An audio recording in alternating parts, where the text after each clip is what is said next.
So dahil marami sa inyo nagre-request itong part 2, nagtatanong kung saan makakakuha ng ganitong mga switches and outlet, eto na yun guys. Tapusin nyo itong video na to kasi sasabihin ko kung paano kayo makakapag-checkout at kung saan kayo makakapag-checkout ng ganito. Pero bago ang lahat, basahin muna natin yung mga importanteng tanong na pwede nyo rin maging tanong bago kayo mag-checkout ng ganitong mga square type. So ito, galing kay Jerry. Yan, shoutout kay Kuya Jerry. Paano ang utility box niyan? Kasya ba sa utility box yan? Anong size ng utility box? So yun, napakagandang tanong. So kung mapapansin nyo kasi, square na yung shape niya. Then iba na rin yung sukat niya sa mga rectangle na switches and outlet. So ano nga bang utility box yung ginagamit dito? Ganito pa rin ba? Kasya ba sa ganito yung mga ganitong switches and outlet? So sagot dyan, hindi.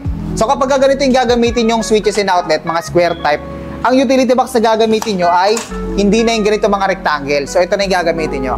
Ito ang sukat nito ay 3x3. Tapos sa maganda dito, pwede nyo siyang makombine. So halimbawa marami kayong ilaw sa living room, tapos kailangan nyo na maraming switch, pwede nyo siyang pagdikit-dikitin. So itong ganitong size ng utility box na 3x3, sobrang hirap din itong hanapin guys, katulad nitong mga switches and outlet na to.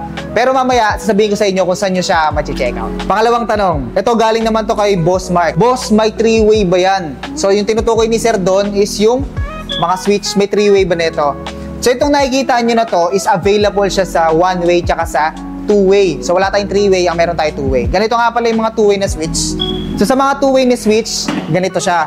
So kung mapapansin nyo, meron tayong tatlong magkakaibang switch dito. So meron tayong 4-gang, meron tayong 3-gang, and meron tayong 1-gang. So itong ganitong setup na mga switches and lightings, kadalasan ginagamit to sa mga hotel tsaka sa mga condo, kung saan merong isang extra na switch na malapit sa higaan. So itong nakikita nyo na to, ito yung kadalasang switch malapit sa pintuan pagpasok nyo ng unit.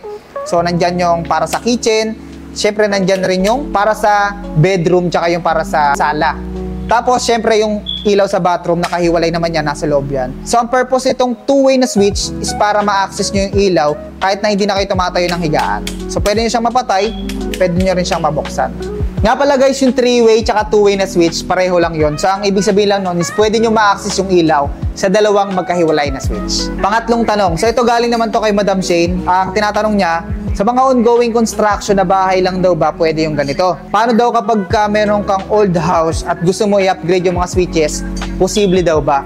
So yun guys, kung nagpapa-renovate kayo ng bahay, gusto nyo pagandahin yung bahay nyo, tapos meron kayong mga existing na ganitong switches and outlet, kung gusto nyo palitan yung mga ganito, pwede rin naman. So gagawin nyo lang, papalitan nyo yung utility box ng square type.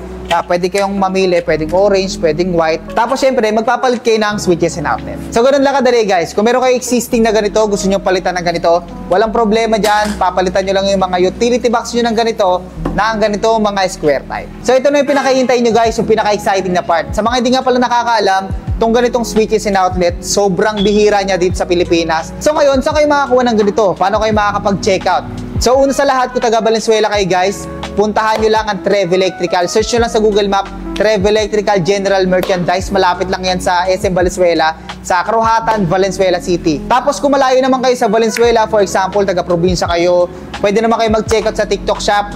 Search nyo lang ang Trev Electrical. Makikita nyo tong Type 86 na switches and outlet. So available nga pala to sa dalawang kulay. Meron silang silver gray and meron silang rose gold. Kaya kung nagpapagawa na kayo ng dream house nyo o nagpapa-renovate kayo ng bahay at gusto nyo nang palitan yung ganito yung mga switches and outlet, tawagan nyo na agad yung electrician nyo, tanungin nyo na kung ano yung mga kailangan nyo gamitin, kung 1-gang, 2-gang, 3-gang na switch, tapos sa outlet kung ilang outlet yung kailangan nyo, and syempre, mag-check out. So yun lang, mention nyo na yung mga partner nyo dito, mga kamag-anak nyo, kung nagpapagawa kayo ng modern design na bahay at interesado kayo sa ganitong switches and outlet.